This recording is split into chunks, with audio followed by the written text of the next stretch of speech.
Hai untuk teman-teman YouTube sekalian. Pertama-tama saya Pendeta Ronald Lambe mengucapkan terima kasih telah menyaksikan channel YouTube saya ini. Semoga kita semua senantiasa diberkati oleh Tuhan kita Yesus Kristus. Jangan lupa untuk like, subscribe, share di channel YouTube kami ini. Tuhan Yesus memberkati kita semua. Shalom Aleichem B'Shem Hamashiach. Amin.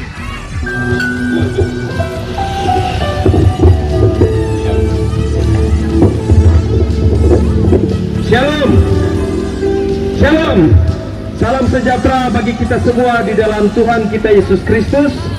Semoga kita semua dalam keadaan sehat selalu dan diberkati oleh Tuhan kita Yesus Kristus. Hari ini kita sebagai orang Kristen memperingati namanya Hari Paskah.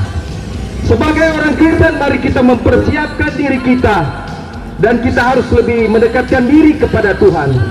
Karena kehidupan ini tanpa Tuhan Yesus, kita tidak ada apa-apanya. Waktu kesempatan yang Tuhan berikan dalam kehidupan kita, kita harus gunakan sebaik-baiknya. Kalau kita melihat tentang sejarah daripada bagaimana penyaliban Tuhan Yesus di kayu salib, di 33 Masehi, Tuhan Yesus itu mengalami penderitaan. Jadi sebelum dia disalibkan, dia diperhadapkan namanya pengadilan.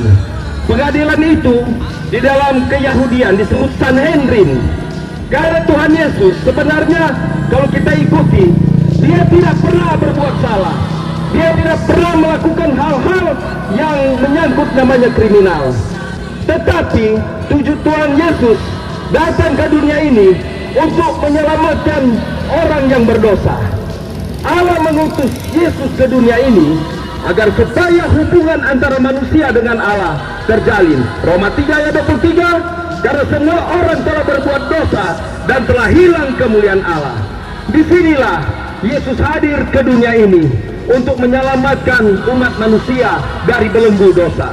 Ketika Yesus lahir di dunia dan ketika dia berada di dunia, dia mewartakan namanya Injil. Setiap hari dia mewartakan Injil. Dan ke-12 murid, ke-12 rasul ini mengikuti Tuhan Yesus dan mereka mendapatkan pengetahuan daripada Tuhan Yesus. Tetapi akhir hidupnya Tuhan Yesus diperhadapkan dengan mahkamah waktu itu. Ketika dia berhadapan di 33 Masehi, waktu itu seorang gubernur, karena di wilayah Yerusalem ada 7 gubernur yang memerintah waktu itu di wilayah Yudea Samaria. Tetapi ada satu gubernur namanya Pontius Pilatus. Dia adalah seorang gubernur yang sangat kejam dan sangat bengis. Ketika Tuhan Yesus berhadapan dengan Sanhedrin, pengadilan waktu itu, mereka menyebutkan bahwa Yesus harus disalibkan. Karena waktu itu yang akan diadili adalah Yesus yang disebut Kristus dan Yesus Barabas. Tetapi pada kenyataan Yesus tidak pernah bersalah. Dia tidak melakukan hal-hal yang di luar daripada merugikan daripada banyak orang. Tetapi dia dijatuhi hukuman mati, sedangkan Yesus bin Barabas dilepaskan.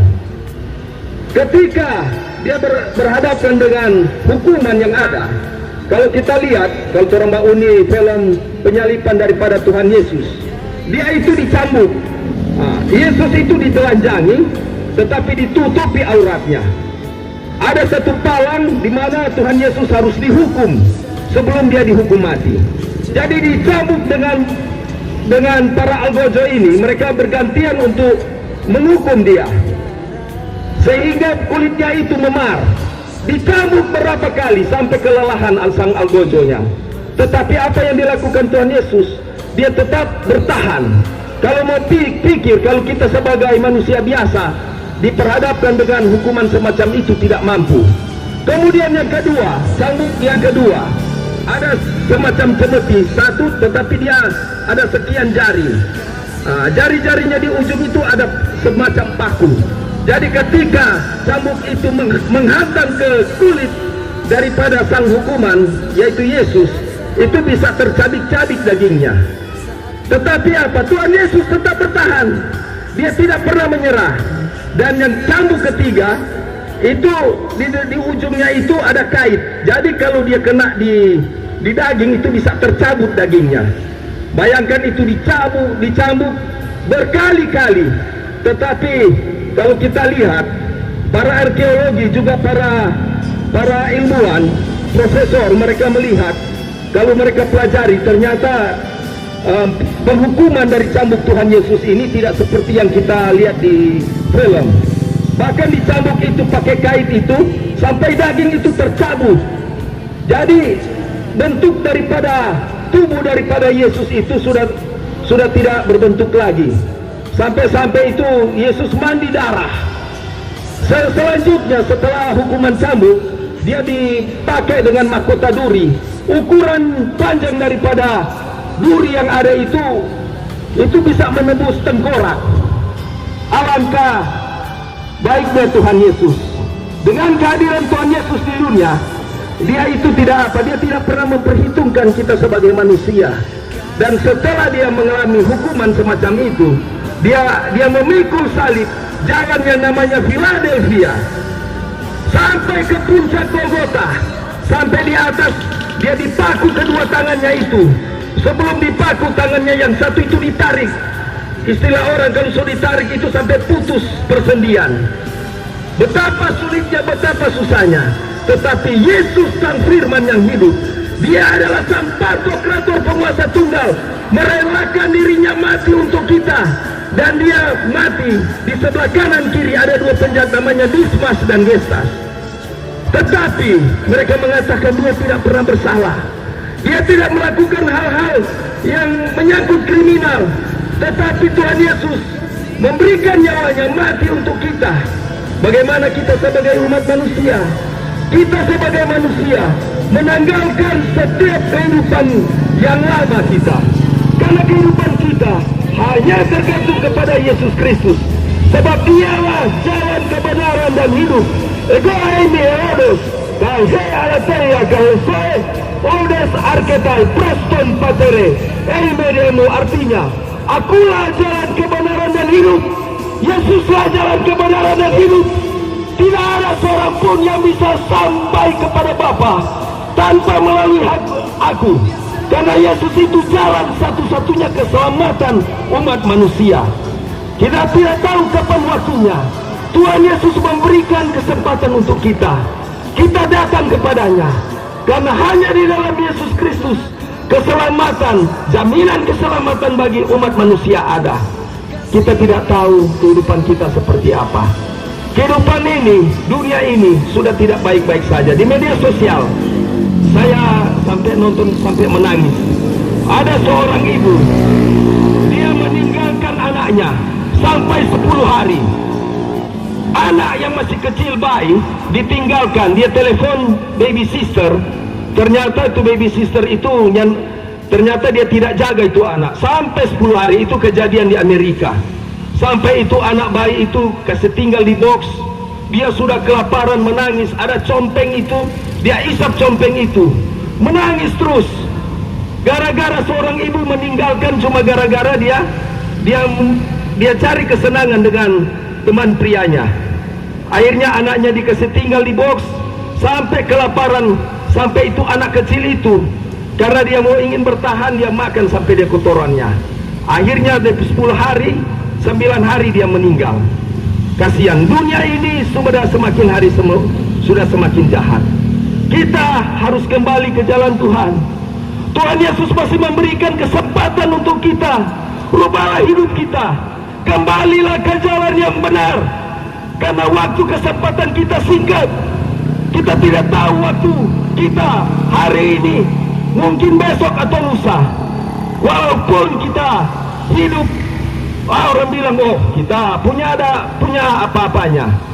Orang saya punya uang banyak, punya jabatan, tetapi itu hanya sementara. Karena apa? Semuanya itu milik Tuhan. Berusahalah hidup damai dengan semua orang. Ibrani 12 ayat 14. Baku-baku baik orang-orang Manado, orang baku-baku sayang, saling menghormati antara satu dengan yang lain, ciptakan kerukunan antara satu dengan yang lain. Kita sebagai orang Kristen, kita harus betul-betul menjadi contoh di tengah-tengah masyarakat yang ada. Berusahalah hidup damai dengan semua orang dan kejarlah kekudusan. Kekudusan itu penting.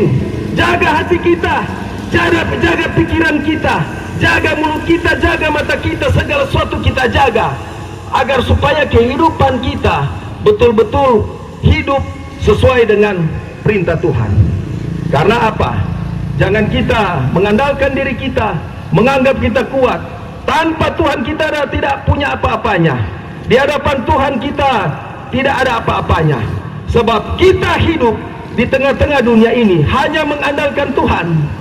Dan kita harus hidup berdasarkan firman. Karena Roma 10 ayat 17 mengatakan, iman timbul dari pendengaran, dan pendengaran akan firman Kristus. Jadilah pelaku firman. Jangan kita menganggap rendah firman. Karena bagi mereka yang menganggap rendah firman, meremehkan firman, dia pasti akan menanggung akibatnya. Amsal 13 ayat 13. Belajar firman Tuhan setiap hari. Karena waktu suatu saat nanti firman ini akan diangkat. Karena kita sudah mendekat pada zaman akhir. Akhir zaman sudah di depan mata kita. Tanda-tanda zaman sudah ada di depan kita. Mulai terjadi perang di mana-mana. Mulai terjadi kemerosotan sosial. Hiduplah sesuai dengan apa yang dikehendaki oleh Tuhan.